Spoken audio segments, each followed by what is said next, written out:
नमस्कार दोस्तों, उम्मीद करता हूँ आप सभी बिल्कुल ठीक होंगे और क्लास लेने के लिए आप सभी बिल्कुल तैयार होंगे। इतने ऐसे बच्चे हैं क्लास में आ चुके हैं, आप सभी का हार्दिक स्वागत। हाँ हाँ। तो अरे नहीं, अरे कोई ऐसी दिक्कत नहीं है। तो जैसा कि आप सभी जानते हैं, यह कोई आम क्लास नहीं है। पूछता है भारत में, मैं जीत राणा स्वागत करता हूं आप सभी का। एक बार मुझे बता देंगे कौन कौन छात्र क्लास में आ चुके हैं। जैसा मैं देख पा रहा हूँ, बजरंगी प्रसाद, निरंजन, पायल वर्मा, पायल यादव और शिखर, आदित्य, आशु, प्रतिमा, प्रखर, खुशी, पूजा, अदिति, संजय, अनुराग और सिमरन, बहुत सारे बच्चे क्लास में आ चुके हैं। आप सभी का बहुत बहुत स्वागत। ठीक है, बस और बताइए क्या हाल है आपके। सर पानीपत है, बहुत बढ़िया। पानीपत अच्छी जगह है, जैसा आप सभी जानते हैं, Panipat is a good place. Okay, so हाँ, प्रखर श्रीवास्तव क्लास में आ चुके हैं। ठीक है, चलो स्टार्ट कर रहे हैं। मॉडर्न हिस्ट्री की क्लास है, भारतीय इतिहास इसको बोलते हैं, आधुनिक इतिहास। और इसके अंदर जो है ना, आपका एंटायर सिलेबस जो हमें कवर करना था, वो एंटायर सिलेबस कवर करना था भाई, ये वाला। एक मिनट है, ये हमें एंटायर सिलेबस इसमें कवर करना था। और इसके अंदर हमारी जो यूनिट चल रही है, वो भारत में विदेशी कंपनियों का आगमन चल रही है। इसमें यही यूनिट चल रही है, भारत में विदेशी कंपनियों का आगमन। हाँ जी। अब इसके अंदर लास्ट क्लास में जो हमारा डिस्कशन हो चुका था, वो यहां तक हो चुका था। भारत में अल्फोंसो दी एल्ब्यूकर्क आ चुका था, अल्फोंसो दी एल्ब्यूकर्क आ चुका था। उसके बाद अल्फोंसो दी एल्ब्यूकर्क आ चुका था, डेथ हो चुकी थी 1515 में। इसकी मृत्यु के बाद भारत में पुर्तगाली प्रभाव घटता चला गया। अब थोड़ा सा आपको मैटर समझना होगा। ठीक है, थोड़ा सा आपको मैटर समझना होगा, उसके बारे में हम बात कर रहे हैं। ठीक है, चलो। तो होता क्या है और कैसे है, उसके बारे में हम बात कर रहे हैं। 1515 से लेकर, ये चीज आपको नोट करनी होगी, 1515 से लेकर 1524 के मध्य, इस समय में, इस समय में भारत में पुर्तगाली शक्तियों का दमन शुरू हुआ। भारत में पुर्तगाली शक्तियों का दमन शुरू हुआ। ठीक है, इस समय में भारत में पुर्तगाली प्रभाव कम होना शुरू हुआ, कम होने लगा, कम होने लगा। डिक्लाइन इन पोर्तुगल, ये जो टाइम था, इसमें क्या हुआ, decline in Portugal, decline in Portugal, Portugal expansion, जो पुर्तगाल का एक्सपेंशन था, उसमें दमन होना प्रारंभ हो गया। ठीक है, चलिए। अब ऐसी परिस्थिति के अंदर इसको संभालने के लिए कि भाई भारत में हुआ कि ऐसा क्यों, ऐसा क्या हुआ कि ये प्रभाव कम होने लगा। जैसे कि 1515 में डेथ हुई थी किसकी, 1515 में क्या हुआ था, डेथ ऑफ एल्ब्यूकर्क, अल्फोंसो एल्ब्यूकर्क, अल्फोंसो एल्ब्यूकर्क, एल्ब्यूकर्क। तो एल्ब्यूकर्क जो है, अल्फोंसो एल्ब्यूकर्क, इसकी डेथ हुई थी। ये जो आदमी ना, अल्फोंसो डी एल्ब्यूकर्क, इसकी डेथ हुई, इसकी वजह से वो ऐसा होने लगा, है ना, समझो। तो डिक्लाइन ऑफ पोर्तुगल एक्सपेंशन यहां पे हो रहा है। अब इसको रोकने के लिए वास्को डिगामा भारत में आएगा। वास्को डिगामा ने कोशिश करी कि इस चीज को थोड़ा रोका जाए, है ना, याद रखना। तो इसको, प्रभाव को कम करने के लिए वास्को डिगामा पुनः भारत आया। प्रभाव रोकने के लिए, रोकने को, वास्को डिगामा 1524 में भारत आया। 1524 में वास्को भारत आया, 24 में वास्को डिगामा पुनः भारत आया। क्योंकि वास्को डिगामा क्या क्या रोला था, रोला एकदम जलवा था वास्को डिगामा का। वास्को डिगामा पुनः भारत आया, अभी तीसरी बार आ रहा है, पुनः भारत आया। लेकिन इस बार इसके दिन सही नहीं चल रहे थे। इसका जो दिन है ना, वो एकदम बेकार चल रहे थे। अब ऐसी परिस्थिति में क्या होता है, ऐसी परिस्थिति में होता यह है, 1524 में वास्को की डेथ भारत में हो जाती है। वास्को की मृत्यु भी भारत में हुई, मृत्यु हुई, वास्को की मृत्यु हुई। कहां हुई, गोवा में मृत्यु हुई थी भाई इसकी, गोवा में। एट द रेट प्लेस कौन सी है, गोवा। तो आपसे पूछा जा सकता है कारण, मृत्यु का कारण क्या था, रीजन। बेटा कारण बहुत साफ है, कारण बहुत साफ है, इसका स्वास्थ्य खराब हो गया था, हेल्थ इश्यूज, इसको हेल्थ इश्यूज हो गए थे, हेल्थ इश्यूज हो गए थे बाबू इसको। ठीक है, स्वास्थ्य खराब हो गया था, इस वजह से इसकी डेथ हो गई। ठीक है, वास्को चीता ठीक है, वास्को हाँ चीता था, तीसरी बार भारत में आया था। ठीक है, आइए आइए।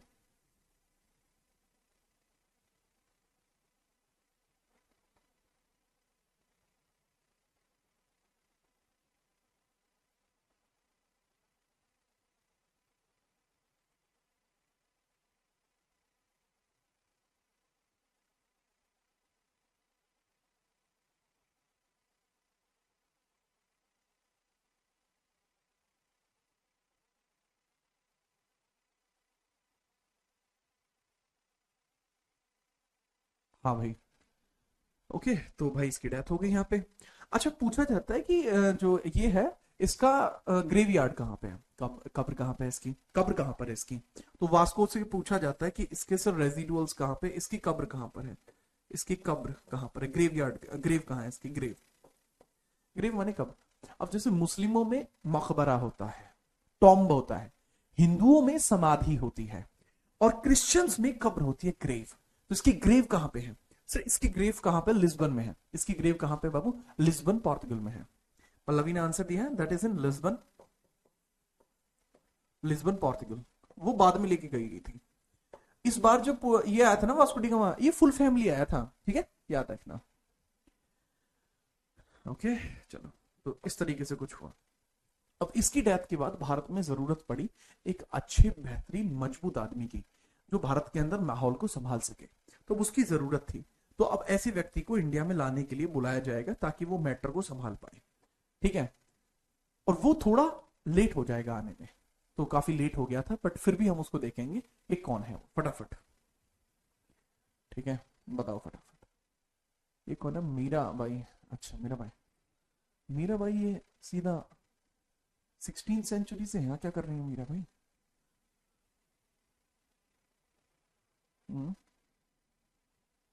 बाबू वर्ल्ड हिस्ट्री मैं पढ़ाता हूँ, वर्ल्ड हिस्ट्री मैं पढ़ाता हूँ, बट आपके सिलेबस में वर्ल्ड हिस्ट्री नहीं पढ़नी है आपको, वो आपके सिलेबस में का हिस्सा नहीं है वर्ल्ड हिस्ट्री।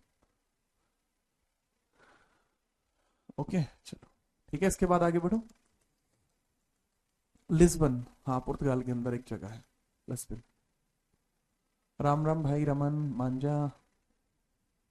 इसके बाद नीनो डी कुनो आएगा नेक्स्ट।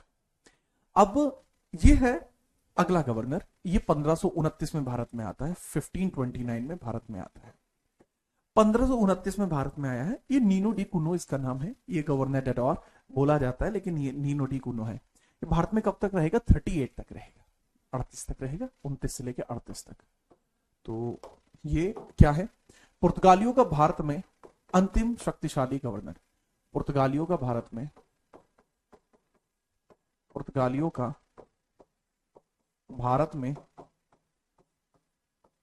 अंतिम शक्तिशाली गवर्नर, शक्तिशाली गवर्नर, शक्तिशाली गवर्नर,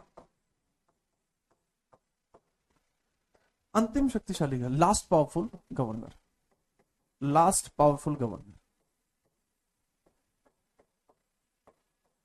लास्ट पावरफुल गवर्नर है, नाम है नीनो डी कुनो। अब इनके बारे में लिखिए, इसने क्या क्या काम करे हैं। सबसे पहले इसके द्वारा दमन और दीव पर पूरा कब्जा किया गया, दमन और दीव पर पूरा कब्जा किया गया इसने 1529 और 30 के मध्य दमन और दीव पर कब्जा किया, दमन और दीव पर कब्जा किया, कब्जा किया, जो गुजरात का क्षेत्र था। प्लस 1530 में इसके द्वारा क्या किया गया, गोवा को अपना मुख्यालय बनाया, गोवा को पुर्तगाली मुख्यालय बनाया, पुर्तगाली मुख्यालय बनाया, मुख्यालय बनाया, पुर्तगाली मुख्यालय बनाया। ये भाई पुर्तगाल का मुख्यालय बन जाएगा गोवा, इसको भी बनाया गया। अच्छा, याद रखना, इसके द्वारा गुजरात के शासक बहादुर शाह से बसीन भी प्राप्त किया था इसने।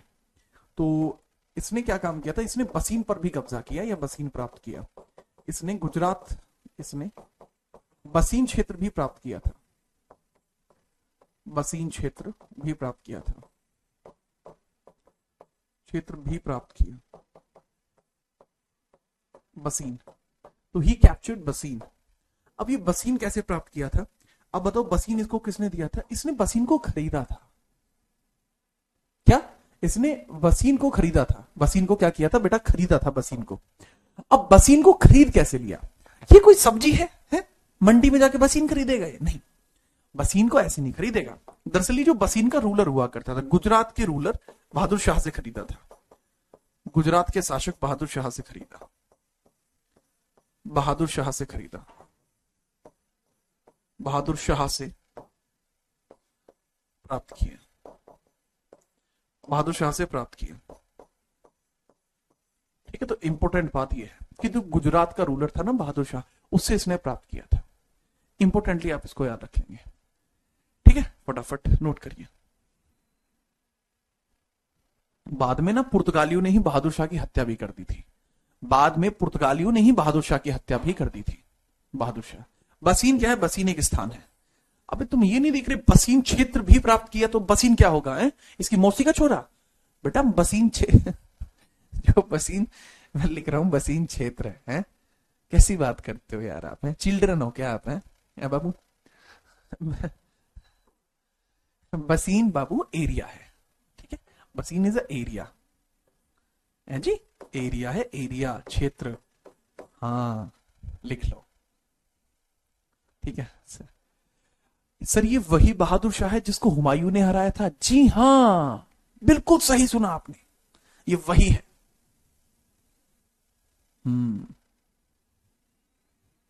आई बात समझ में? अरे मैं बिल्कुल ठीक हूं सच्चू, तुम बताओ कैसे हो?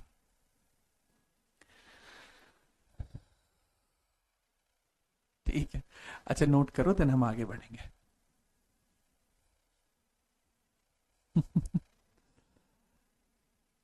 घनी खम्मा, घनी खम्मा घनश्याम भाई, आगे देखेंगे।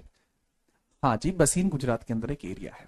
इसके बाद क्या होता है उसके बारे में अब हम बात करते हैं, क्या हुआ है मैटर आगे, ठीक है चलिए। अब हम नेक्स्ट पॉइंट की बात करते हैं कि भारत में पुर्तगालियों की वजह से क्या क्या प्रभाव पड़ा है। भारत में पुर्तगालियों की वजह से क्या क्या प्रभाव पड़ा है, ठीक है चलो। भारत में पुर्तगालियों का प्रभाव, अगली हेडिंग। अच्छा आप याद रख लेना, इसके बाद कोई बड़ा गवर्नर नहीं आ पाया, तो इसी के बारे में आपको लास्ट बात पता होनी चाहिए, ठीक है। तो अब हम बात करेंगे भारत पर पुर्तगालियों का प्रभाव। हेडिंग ये है, भारत पर पुर्तगालियों का प्रभाव, ठीक है चलो जी।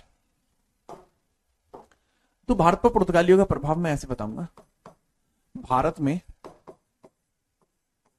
शिमला मिर्च, आलू, टमाटर, शिमला मिर्च,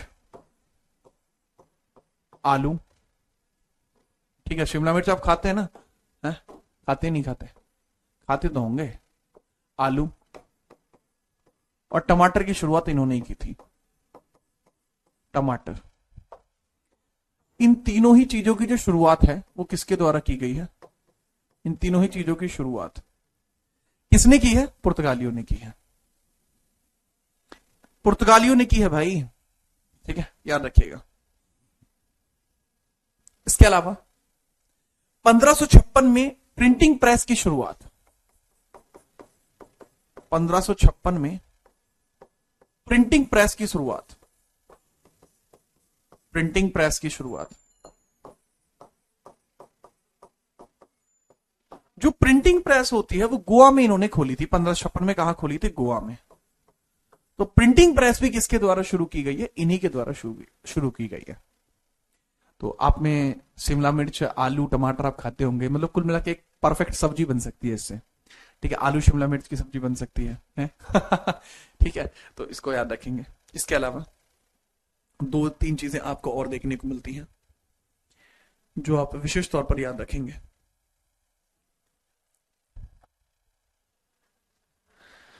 जैसे इन्होंने क्या काम किया, इन्होंने भारत के अंदर कैथोलिक आर्किटेक्चर को स्टार्ट किया, कैथोलिक आर्किटेक्चर को स्टार्ट किया भारत में। Catholic architecture, Catholic architecture, Catholic architecture. तो जो कैथोलिक वास्तुकला है वो इन्होंने भारत में शुरू की है, ठीक है याद रखना। कैथोलिक वास्तुकला, कैथोलिक वास्तुकला जो गोवा में है ज्यादातर। तो जो कैथोलिक वास्तुकला है बाबू वो कहां है? वो गोवा में है, उसको इन्होंने स्टार्ट किया। प्लस तंबाकू की शुरुआत भी इन्होंने ही की थी, तंबाकू की शुरुआत भी इन्होंने ही की थी। Starting of tobacco. टोबैको को भारत में कौन लेके आए? यही लेकर आए थे, टोबैको। टोबैको को भारत में कौन लेकर आ रहा है? यही लेकर आए थे, ठीक है चलिए बड़ी बात। जी हाँ, जी हाँ, तंबाकू की शुरुआत भी की थी। अरे बिल्कुल भाई दीपू। अच्छा अब इनकी कंपनियों का उल्लेख करते हैं। पुर्तगालियों की भारत में कंपनियां कौन कौन सी है? भारत में पुर्तगाली कंपनियां, भारत में पुर्तगाल की कंपनियां,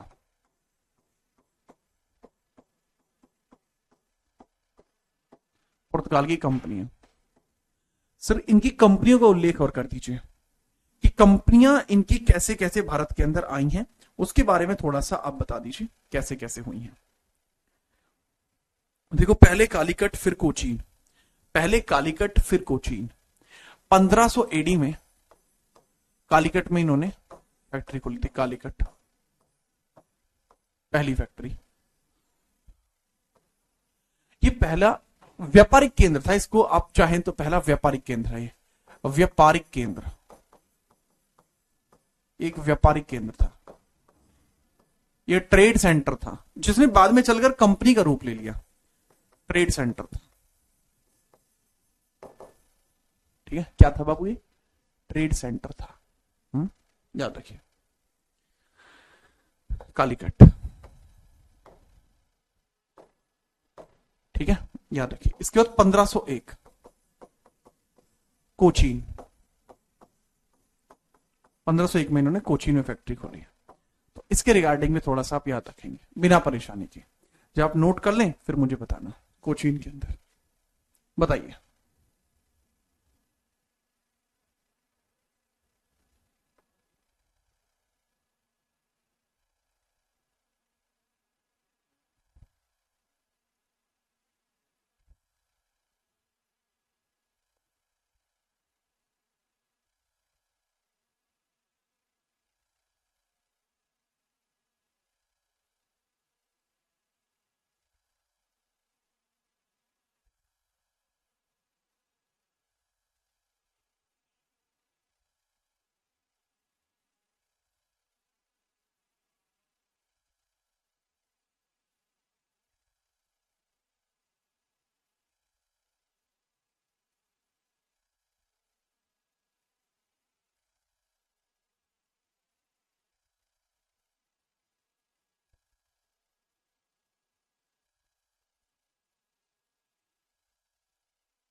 ठीक बात है, बहुत बढ़िया। ओके, ठीक है, चलो। सर लाल मिर्च भी क्या यही लोग लाए थे? हाँ, अगर अबे शिमला मिर्च लाल रंग की नहीं होती क्या? भाई लाल मिर्च भी है भाई इसमें, लाल मिर्च वो भी यही लोग लेकर आए थे, लाल मिर्च जो होते हैं वो भी लाए थे। ठीक है, चलो। अब हम आगे बढ़ते हैं और इसके बाद हम आगे बढ़ेंगे और देखेंगे कि भारत में पुर्तगाली खत्म कैसे हो गए, इनका डिक्लाइन कैसे हुआ। ठीक है, चलिए। ठीक है, ओके। पुर्तगाली डिक्लाइन इन इंडिया, क्या है ये? Okay, that's basically correct. Portuguese decline in India, Bharat में पुर्तगाली विध्वंस, विध्वंस यानी खत्म हो जाना। तो किस तरीके से आखिरकार पुर्तगाली प्रभाव भारत में खत्म हुआ? ठीक है, भारत में पानी के जहाज की निर्माण प्रणाली, जी हाँ, भारत में पानी के जहाज की निर्माण प्रणाली भी यही लेकर आए थे, जहाज फॉर्मेशन भी यही लेकर आए थे, पानी के जहाज की निर्माण प्रणाली यही लाए थे, पानी जहाज निर्माण प्रणाली यही लाए थे। ठीक है, शिप मेकिंग भी इन्होंने ही स्टार्ट की थी, शिप मेकिंग भी इन्होंने ही स्टार्ट की थी। ठीक है, याद रखना। ओके, आगे बढ़िए। गुड इवनिंग चाल। नाउ वी आर मूविंग कि भाई भारत के अंदर पोर्चुगीज का डिक्लाइन किस तरीके से हुआ है। सबसे पहले इसकी डिक्लाइन में सबसे इनिशियल और इंपॉर्टेंट पॉइंट कि भाई भारत में पुर्तगालियों के दमन का कारण, भारत में पुर्तगालियों के दमन का कारण, पुर्तगालियों के दमन का कारण, दमन का कारण अन्य विदेशी कंपनियों का भारत में प्रसार करना था, कारण अन्य विदेशी कंपनियों का आना था, अन्य विदेशी कंपनियों का आना था,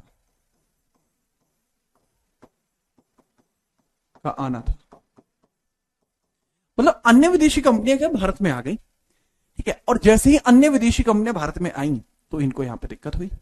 समझिए, अराइवल ऑफ अदर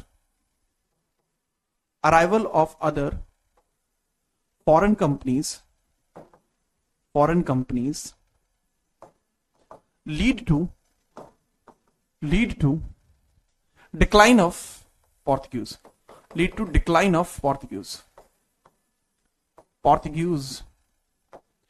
तो पोर्तुगल का जो डिक्लाइन है उसके होने का सबसे बड़ा रीजन यह था कि अन्य कंपनियां भारत में आई। ठीक है, अरे हाँ भाई दीपांशु, मैं बुलंदशहर से हूं बेटा, यहां ध्यान दे लो। ठीक है, चलो प्रीत बेटा यहां ध्यान दो, आगे फटाफट से नोट करो। वो अल्ब्यूकर्क का पॉइंट आपका क्लियर हो जाएगा, पहले इसे लिख लो। ठीक है, इसके बाद आगे बढ़िए। नेक्स्ट पॉइंट क्या है?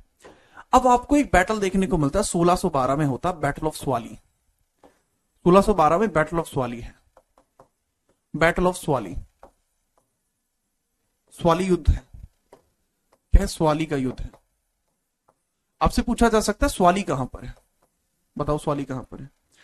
सर जी स्वाली तो जी वहां देखने को मिलता है ना, गुजरात में। बहुत बढ़िया, ये तो सही बात है। ओके, तो स्वाली का जो बैटल हुआ था वो किस किस के बीच में हुआ था? पुर्तगाली और ब्रिटेन के बीच में, ब्रिटेन और पुर्तगालियों के बीच में,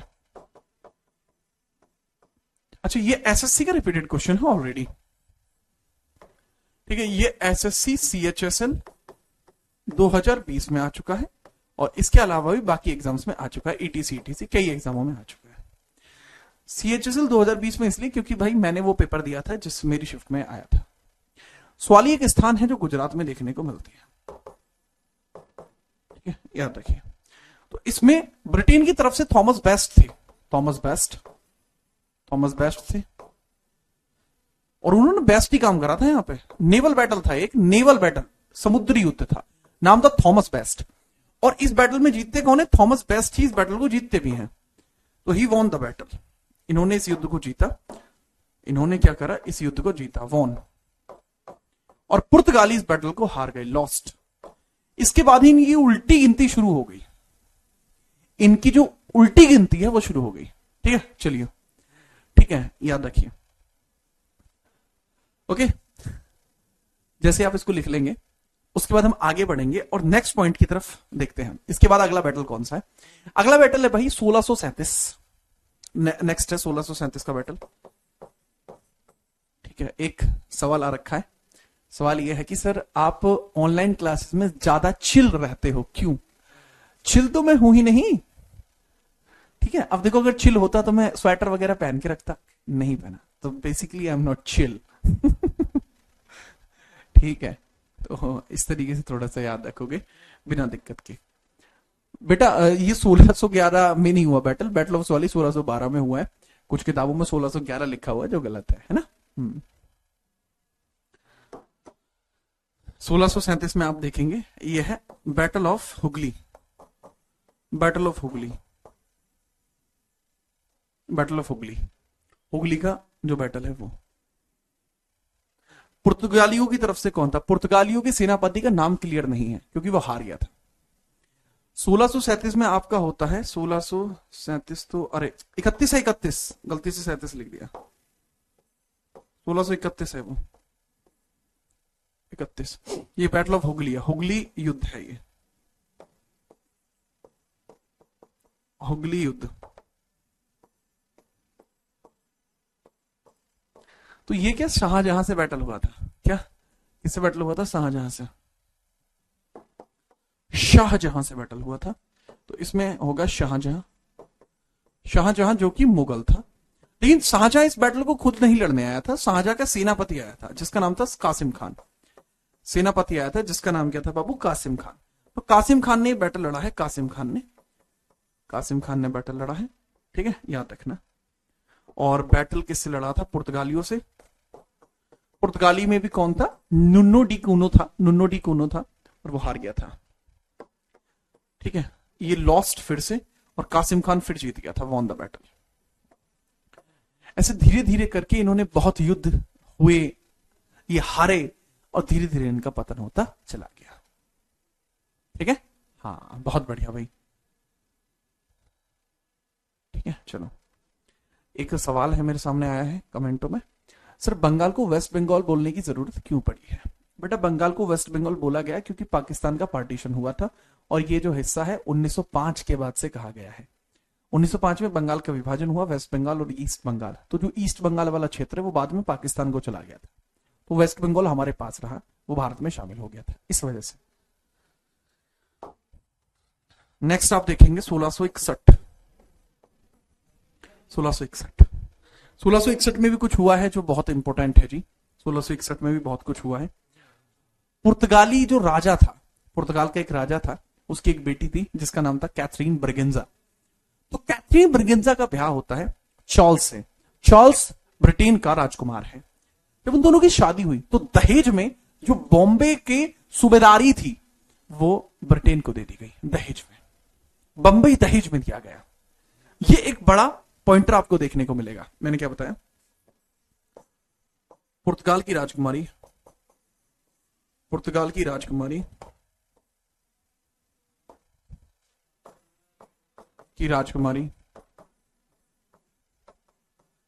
Catherine Braganza, Catherine Braganza, Catherine Braganza की शादी हो जाती है किससे? ब्रिगेंजा की शादी हो जाती है किससे? चार्ल्स सेकंड से। ये क्या ब्रिटेन का राजकुमार है? ये ब्रिटेन राजकुमार है, ब्रिटेन का राजकुमार। तो भाई दहेज में बॉम्बे की सूबेदारी कहां चली गई? दहेज में बॉम्बे की सूबेदारी कहां चली जाती है? बॉम्बे की सूबेदारी या रेवेन्यू कलेक्शन, रेवेन्यू पावर कहां चली गई? तो बॉम्बे की रेवेन्यू पावर चली जाती है ब्रिटेन के पास, जो पहले पुर्तगाल के पास थी। ठीक है, याद रखना। तो ऐसे धीरे धीरे पुर्तगाली जो क्षेत्र था वो कम होता चला गया। ऐसे धीरे धीरे पुर्तगाल का जो क्षेत्र था बाबू वो कम होता चला गया, डिक्लाइन होता चला गया। बताइए,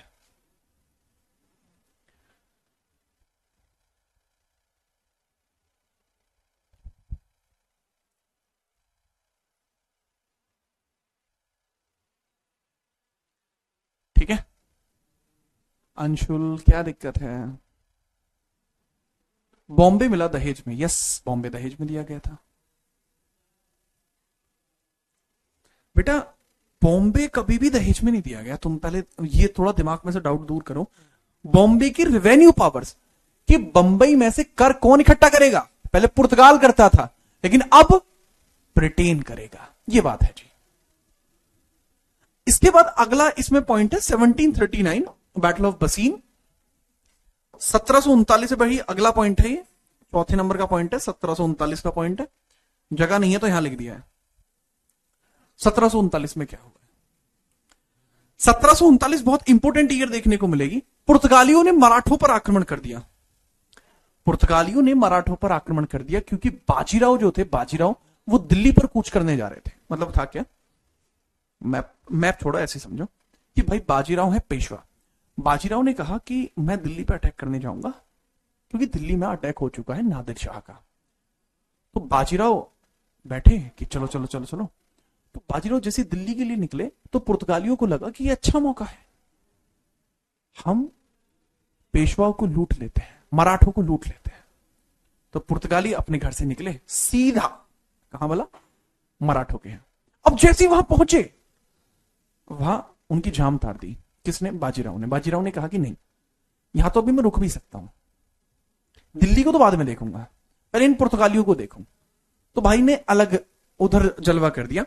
1739 में आप देखते हैं बैटल ऑफ बसीन, बसीन युद्ध होता है। बसीन का युद्ध हुआ, बसीन युद्ध। और बसीन के युद्ध में भाई बाजीराव ने अपने जीवन में जितने भी युद्ध लड़े सारे युद्ध जीते हैं। बाजीराव ने हार की शक्ल नहीं देखी। बाजीराव ने पूरे जीवन काल युद्ध में अगर किसी की शक्ल देखी तो वो मेरी, यानी जीत की। जीत ही जीत है उसके पास, भाई अलग लेवल का आदमी है। तो यहां पुर्तगाली एक तरफ थे और इनका जो बैटल था, पुर्तगालियों का जो बैटल था वो किससे था बाबू? पुर्तगालियों का बैटल था बाजीराव फर्स्ट से।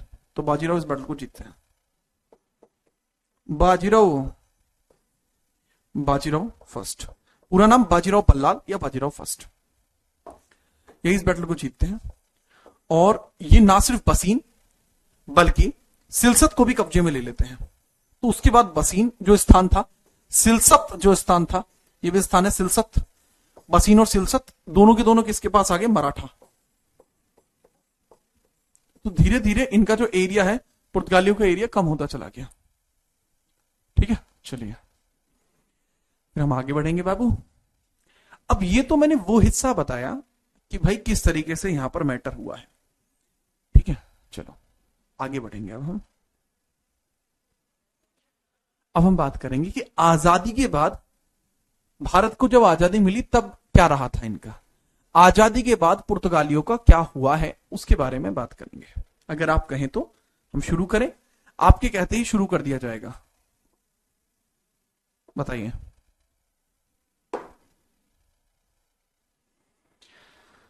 सर मैथ के डाउट कहां पूछूं? अंशुल का ऐसा कहना है। अंशुल क्या बताऊं मैं आपको?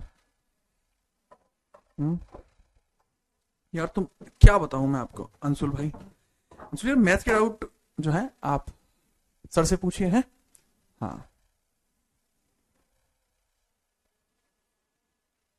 नोट कर लिया बाबू? चल नोट कर लिया?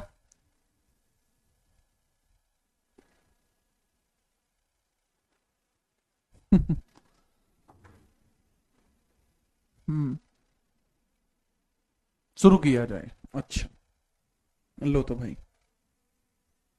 क्वेश्चन भी लगवाऊंगा आज मैं आपके, ताकि आपको पता लगे कि सिस्टम कैसे काम करता है ना। तो पुर्तगालियों का अब हम बात करते हैं, किस प्रकार के दमन की बात कर रहा हूं बच्चे? मैं पुर्तगालियों के उस दमन की बात कर रहा हूं जो कि यहाँ पे जरूरत बन चुका था, जो यहाँ पे जरूरत बन चुका था। जरूरत कैसे? यह है आधुनिक भारत या आजादी के बाद पुर्तगालियों का प्रभाव। आजादी के बाद पुर्तगाली, देखिए बाद पुर्तगाली, आजादी के बाद पुर्तगाली प्रभाव, आजादी के बाद पुर्तगाली प्रभाव। तो बेसिकली ये है पोर्तुगल इंपैक्ट आफ्टर इंडिपेंडेंस।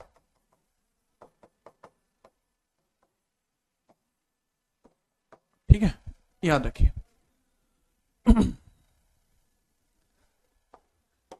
ठीक है जी हाँ। तो भाई बात है 1961 की। 1961 में ऑपरेशन गोवा, ऑपरेशन विजय चलाया गया। ऑपरेशन विजय, ऑपरेशन विजय द्वारा गोवा को, गोवा को पुर्तगाली कब्जे से मुक्त कराया गया। कब्जे से मुक्त कराया, मुक्त कराया, मुक्त कराया और गोवा को एक यूटी बना दिया गया।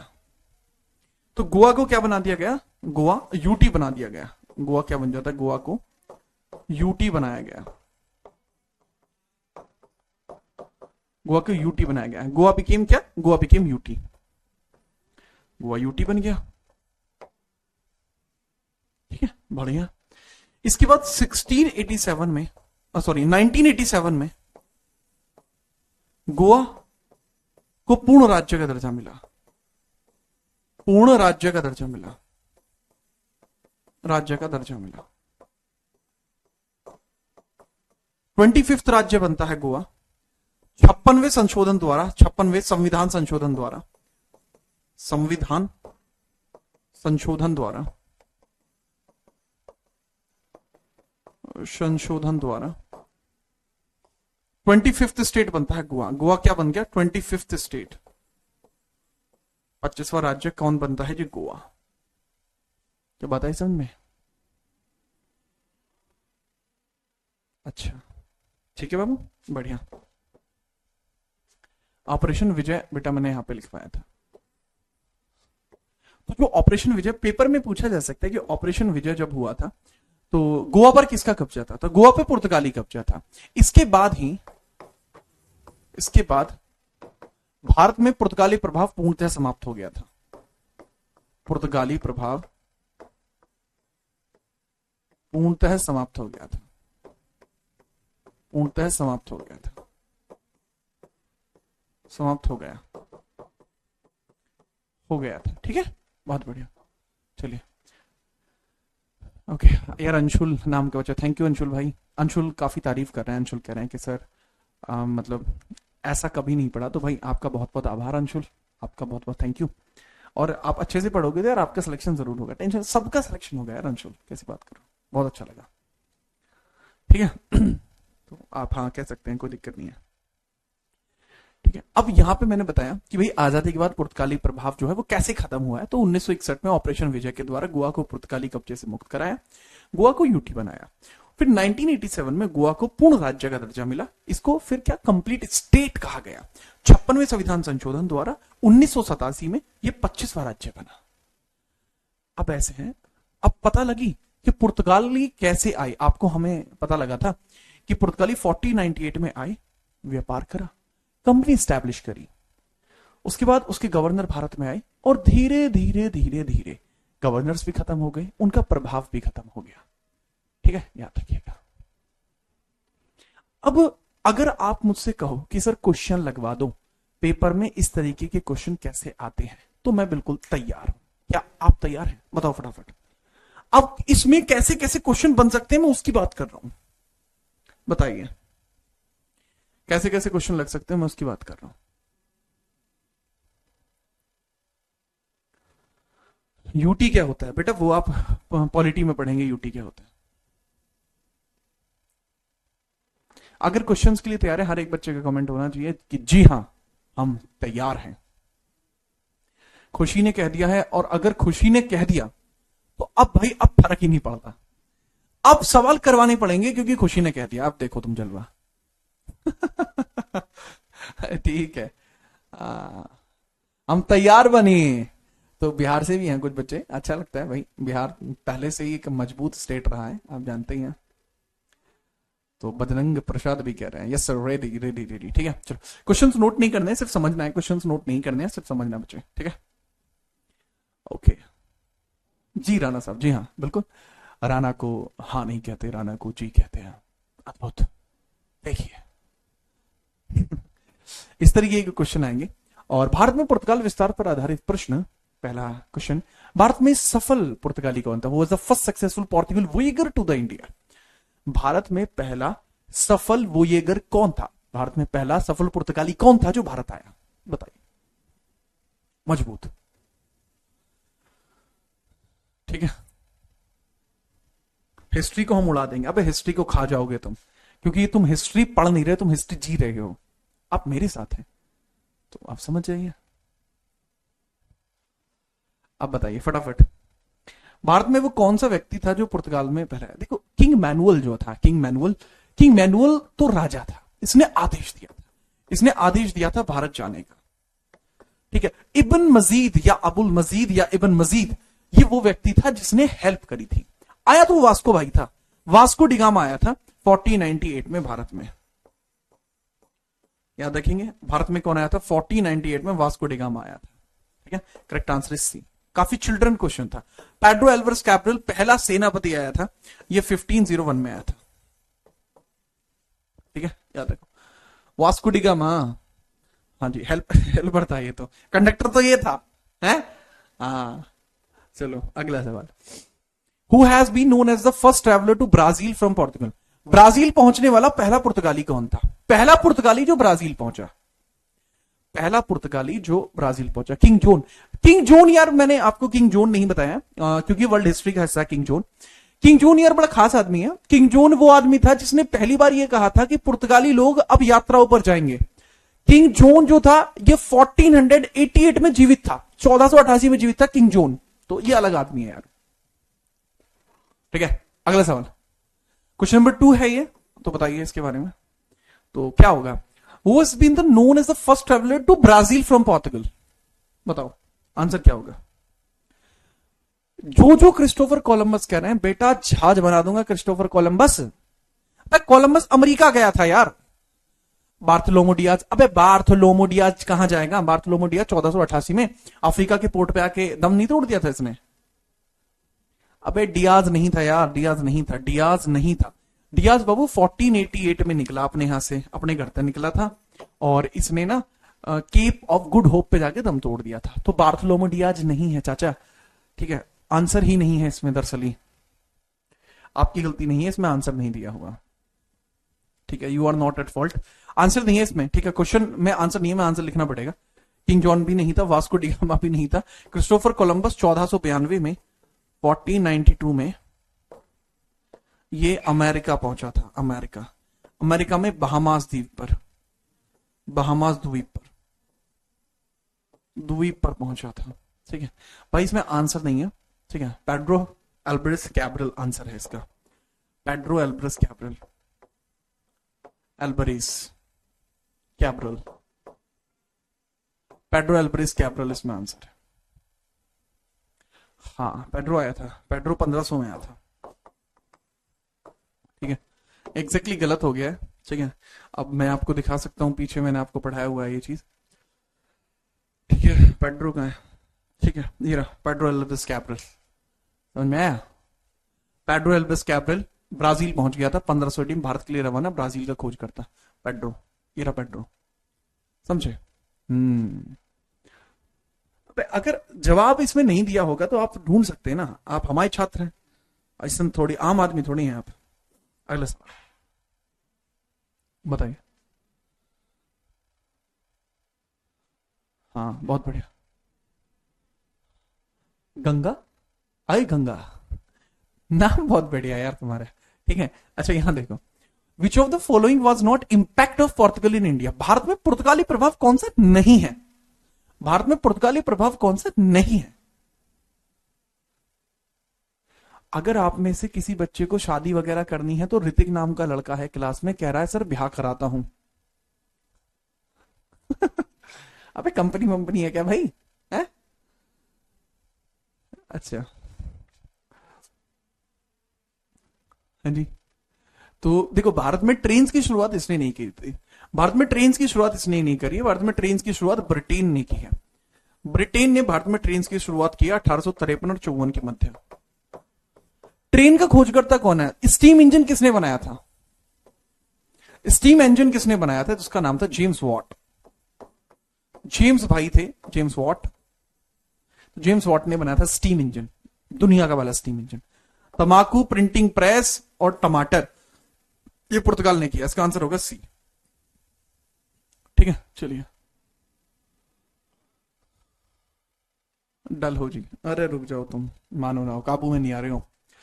अच्छा, रियो डी जेनियरो के विस्तार के बाद आधिकारिक तौर पर ब्राजील के खोजकर्ता के रूप में किसे जाना गया? अब बताइए। रियो डी जेनियरो जो है, रियो डी जेनियरो का एक्सपेंशन किया था, रियो डी जेनियरो पहुंच गया था कोई व्यक्ति, ब्राजील के खोजकर्ता किसको कहा जाता है? बात खत्म करो।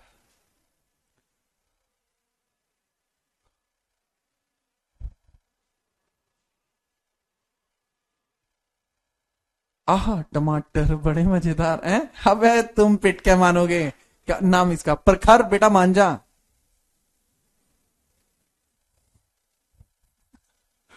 ये बैच भाई इंटरेस्टिंग बैच है, ठीक है। अच्छा इसमें हाँ पेड्रो एल्ब्रेस कैब्रल होगा, इस पे हम बात कर चुके हैं, इस तरीके का क्वेश्चन आ चुका है।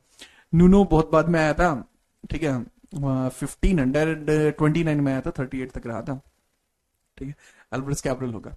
जो पूरी दुनिया पुर्तगाल में विस्तार के संबंध में नेविगेटर के रूप में जानती है, तो नेविगेटर कौन है? द नेविगेटर, ये नेविगेटर कौन है इसके बारे में बताइए, जिसको who known as the navigator with respect to the Portugal expansion all over the world. ये क्वेश्चन मैंने आपको नहीं कराया है, इसलिए मैं इसको अलग से करा रहा हूं। इस क्वेश्चन का आंसर मैंने आपको पहले नहीं बताया है, अब बताऊंगा। बताओ। अरे नाम नहीं पढ़ पा रहा हूं, कमेंटों की स्पीड आपने इतनी कर दिया, हल्की हल्की में पुष्पा जैसे नजर पड़ गई, कोमल, विशाल। ये कौन है? डीजे बाबू, डीजे बाबू ही हैं क्लास में, वाजीवा। तनु, यहां देखो, इसका करेक्ट आंसर होगा Prince Henry. Prince Henry Britain के वो राजा थे जिन्होंने कहा था कि हर एक पुर्तगाली को यहां से जाना होगा, तो इसका करेक्ट आंसर होगा बेटा प्रिंस हेनरी। प्रिंस हेनरी को कहा जाता है हेनरी द नेविगेटर, ठीक है। ये बिल्कुल अलग सा क्वेश्चन है, इसको कृपया करके याद रखना। द नेविगेटर की उपाधि दी जाती है प्रिंस को, प्रिंस हेनरी को दी जाती है द नेविगेटर की उपाधि। ये बिल्कुल यूनिक और अलग क्वेश्चन है, कृपया करके इसको अलग याद रखना, ये बिल्कुल अलग है। प्रिंस हेनरी है, हाँ हाँ प्रिंस हेनरी है। आगे बढ़ो, लास्ट क्वेश्चन, इसके बाद हम आगे बढ़ेंगे। Which king welcomed Vasco da Gama in India? Bharat में वास्को डिगामा भाई का स्वागत किसने किया था? तो वास्को भाई इंडिया में आए तो इनका स्वागत किसने किया, फटाफट बताइए। वास्को भाई कोई आम आदमी तो है नहीं, अब जब ये आए तो किसने बुलाया था इनको?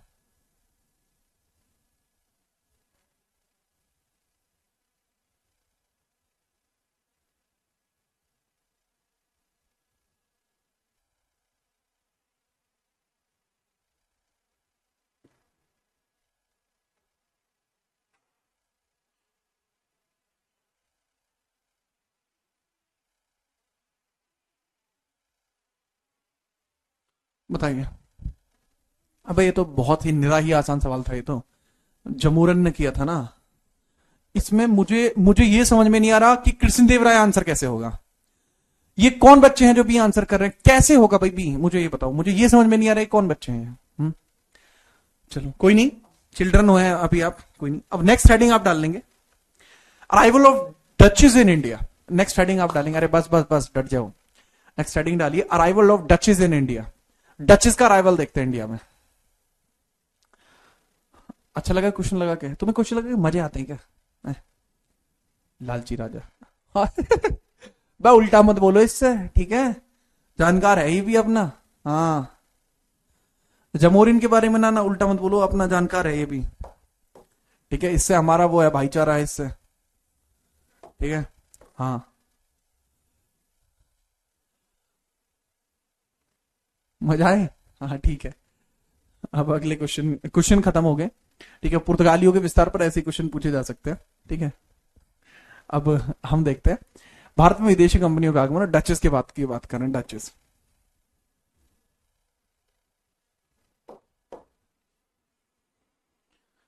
ठीक है, चलो चलो जी। हाँ जी। ओके, चलिए।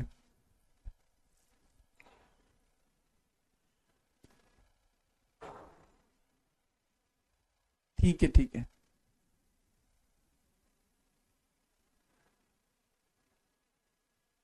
ठीक है, ओके ओके। नेक्स्ट अब हम बात करते हैं कि भारत में डचेस का आगमन।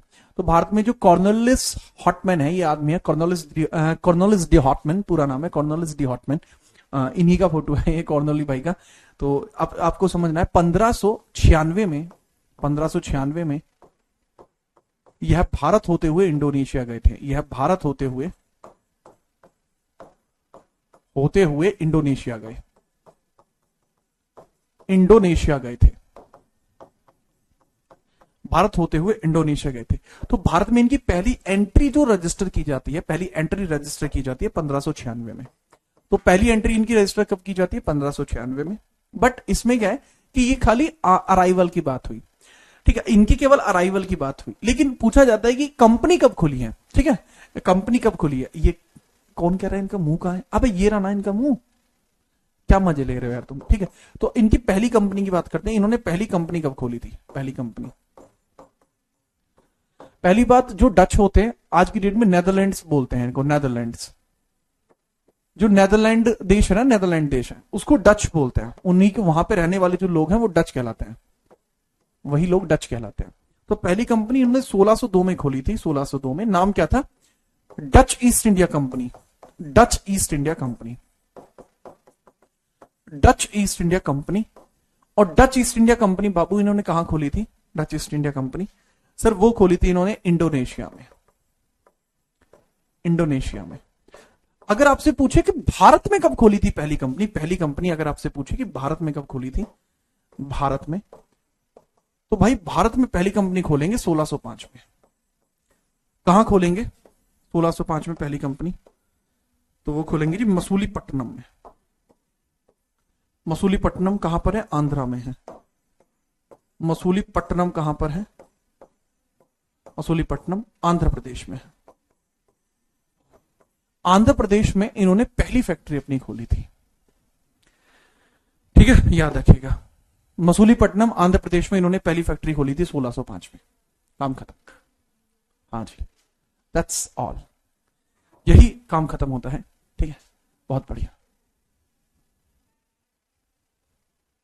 यहां तक काम खत्म। इसके आगे की कहानी कल पढ़ेंगे। सर कंपनी नेम में ईस्ट क्यों होता है? खुशी, इसके बारे में मैं कल बताऊंगा कि कंपनी के नाम में ईस्ट क्यों होता है। बड़े राज की बात है।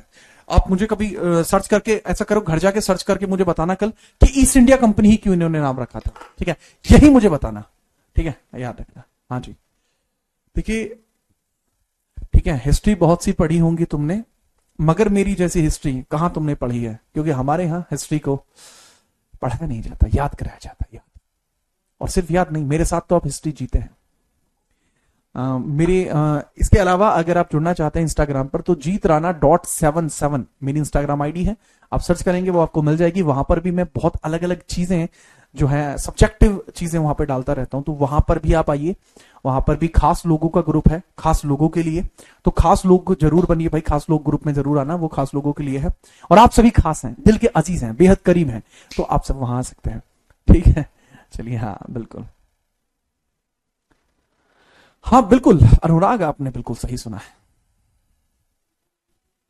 ठीक है, चलो, अच्छा लगा भाई, आज के लिए यहां तक ही रहेगा।